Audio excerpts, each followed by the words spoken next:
Hey everyone, Dominic here, bringing you another Ravening Report. This time, we've got Vampire Covenant versus the Beast Herds.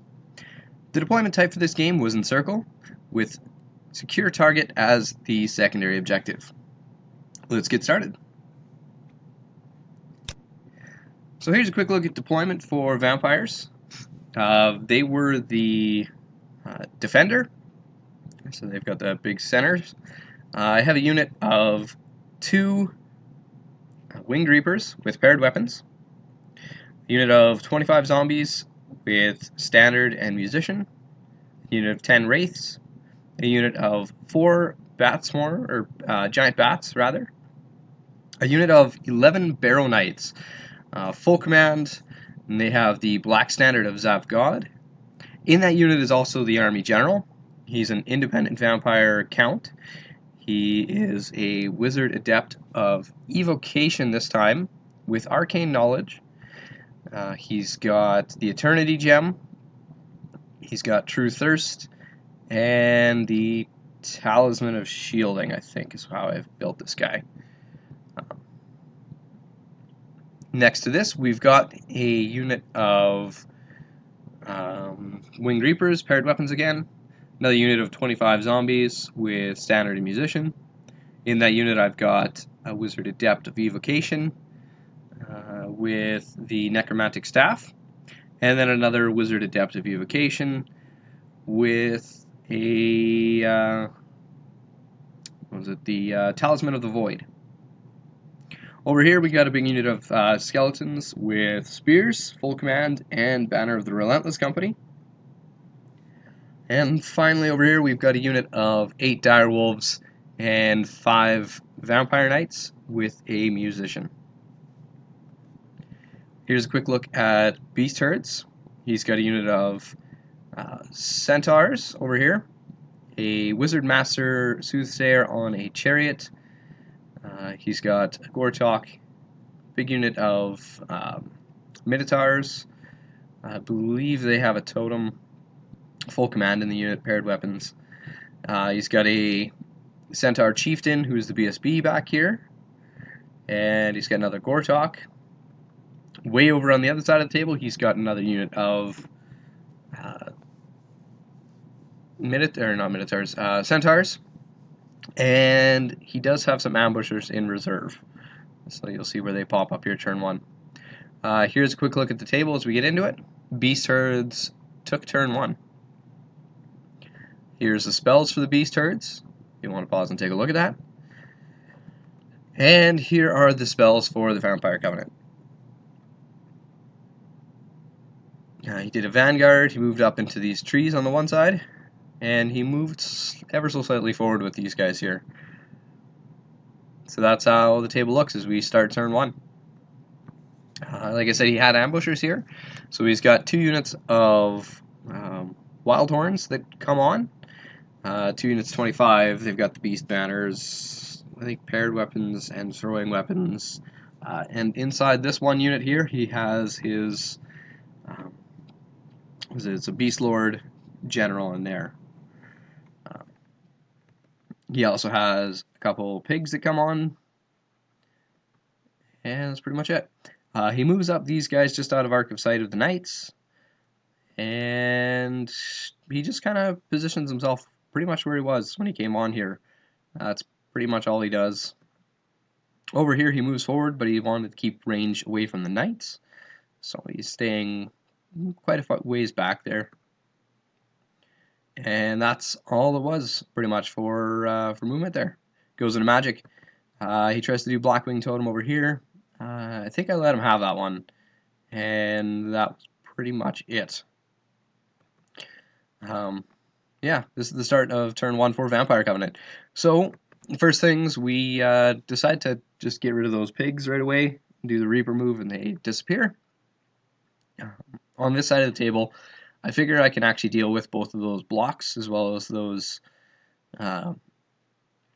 centaurs over here. So I reshift my line, most of the line over this way, and just kind of set some things up over here.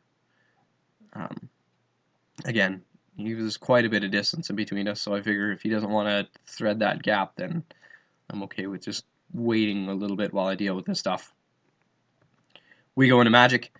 We raise some zombies back on this side, and we tried to do hasten the hour on those centaurs just to knock their numbers down a bit. That one didn't go off, but that was it. So that's pretty much it for turn 1. So the start of turn 2, these centaurs charged into the dire wolves, and these centaurs charged into the flank of the zombies. That was it. He moves up towards the center there with the minotaurs and the one Gortok, keeping the rest further back, and he goes into magic phase. He brings the boosted version of the totem. I was thinking I was okay with this at the time, but looking back, I probably should have stopped this and let him have a different spell, which I think he was trying to cast some stuff over here on these guys. Either way, we go into combat. He wipes out those dire wolves, makes his 9-inch overrun into the winged reapers, and over here he beats up on the zombies, but I am steadfast and try to reform with that, so I lose a few more, but not a lot. I failed the reform check, unfortunately, and I've got no BSB in this army, so they're stuck like that. But yeah, so turn 2 for the Vampire Covenant. The Vampire Knights charge into the rear of the Centaurs that just charge the Winged Reapers. I figure there's no point in taking any damage to them if I don't have to. They make it in, and that's pretty much it. Just because of the totem that was here, I did the Reaper move, got rid of it out of the way, and I moved these Winged Reapers back here to protect the rear from that Gortok. Unfortunately, that's as far as I can move, but I think that they can possibly hold, so yeah, that's kind of how the table is looking like. We go into magic. Just because it's better to be safe than sorry, I try and do the Dead Arise to get a unit of zombies in the way. It doesn't go off, unfortunately. And then we do Hasten the Hour. Cause a single wound to his general, 1 to the unit champion, and 1 to a rank and file. And then we did Whispers the Veil over here, or tried to, rather. He stopped that one. But we did get Ancestral Aid off on these Winged Reapers here. So I think that should be an okay fight. We go into combat. The Knights just obliterate the Centaurs there, saving me those potential extra wounds, and we just reform on the spot like so. These guys, they go into combat. He wins again, does about the same amount of damage as he did the first time off the charge, but that's fine. I do manage to reform this time, and then after that he reformed and shimmied over just to allow this guy to get a corner to corner on this one. So that's what that's looking like. So that's what the table looks like as we go into the start of turn 3 already for Beastards. So right here, he charges the Gortok into the Winged Reapers. He charges these guys right into the corner, like I said. They both make it. These guys here failed their Frenzy check, and even with the reroll back there, they go into the bats. And that's pretty much it. Because they failed the Frenzy, he decided to keep some stuff back over here. He keeps shifting this way to get away from the Knights. Goes into Magic phase. He tried to do, I believe it was Break the Spirit on these guys. Didn't go off. It does Awaken the Beast to get +1 resilience on the Minotaurs. That's pretty much it. We go into combat. He wipes out the zombies. He overruns into the Knights. And then we go into this one here. And really upsetting. So we're swinging at the same time. I'm hitting on 3s with rerolls. He's hitting on 4s with rerolls and battle focus. Yeah, he does 10 wounds, and I only managed to get 1 through. So he overruns, goes into the rear, gets rid of the bats that the Minotaurs are fighting, no problem. And that's what the table looks like as we go into Vampire Covenant turn 3. So over here, I figured it's probably better to charge and to be charged by those Minotaurs. So we do that charge there. We do the charge into the flank with the Wraiths. And the Winged Reapers back here, they actually declare a charge against the rear of the Gortok. Which, Spears make it, the Winged Reapers don't, and the Wraiths do. The Knights, they, as you can see, they move up to get out of arc of sight of this Gortok, and I'm going to go put some pressure on that caster over here, is Wizard Master. We go into Magic. We do Whispers of the Veil onto his Wildhorn unit. Or sorry, yeah, Wildhorn unit. We go into combat, and there is no stopping these Minotaurs. He did, I think I had 40-something guys. And after Crumbles, I was down to, yeah, 12 guys after everything.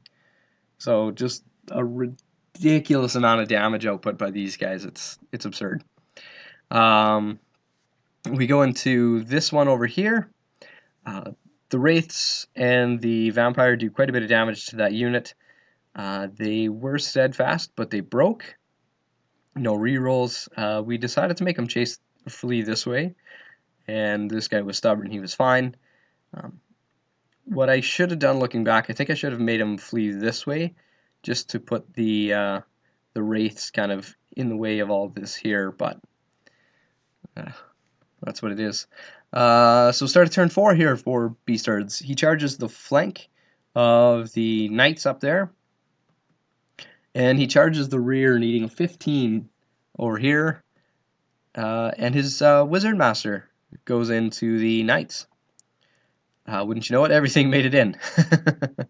I wasn't quite expecting that. I thought it was a pretty decently far charge, but so that's not looking good anymore. We go into Magic phase. I don't think he did. Actually, he got a single spell off. I don't remember what the spell was because he got Scarification off, but he did get something cast.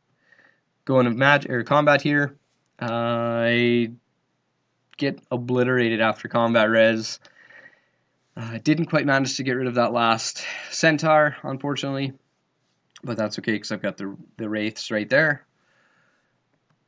And the Minotaurs finish off the last 12 skeletons there, not a problem. And over here, he actually wins combat, so I actually end up losing another wound from combat res.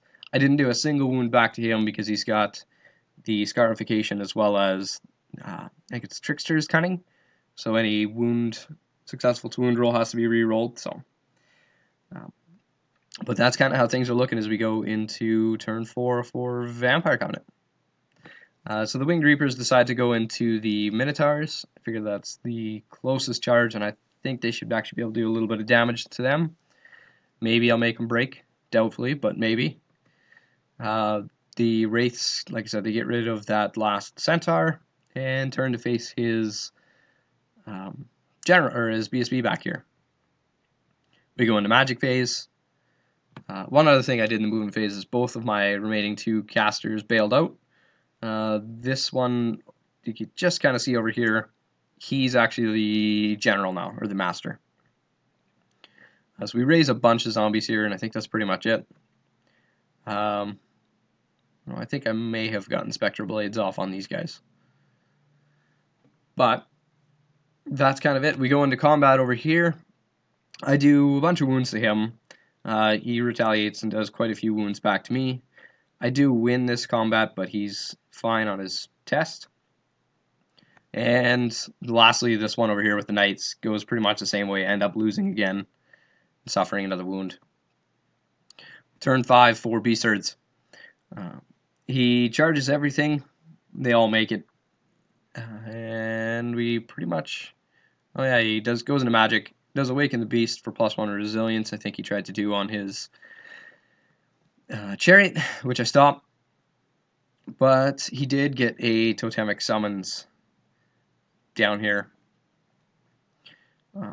He goes into combat, as you can see, wipes out the one Necromancer, overruns into the flank of the zombies, just butchers the zombies, and that's how everything kind of ends up in a mess there. I do some more wounds to the Minotaurs, but they finish off the wounds on the Winged Reaper. Turn to face, fight this out, and I I can't seem to put a single wound on this guy, and I lose again. That's pretty much where we call it, because the last turn, there's no way that he can't get those last few points with this guy being here, and I think there's only 6 guys left here, so they can't really do much of anything because I can't see, and these guys are very stuck. So we call it there. He did manage to capture the secondary as well, so crushing victory for the Beast Herds, 20-0. Like I said, this one was a little bit of a hard game to get through, just because there was a lot there that kind of went south where I don't think it really should have, but that's the game as it is. So hope you guys enjoy the battle. Stay tuned for the next one.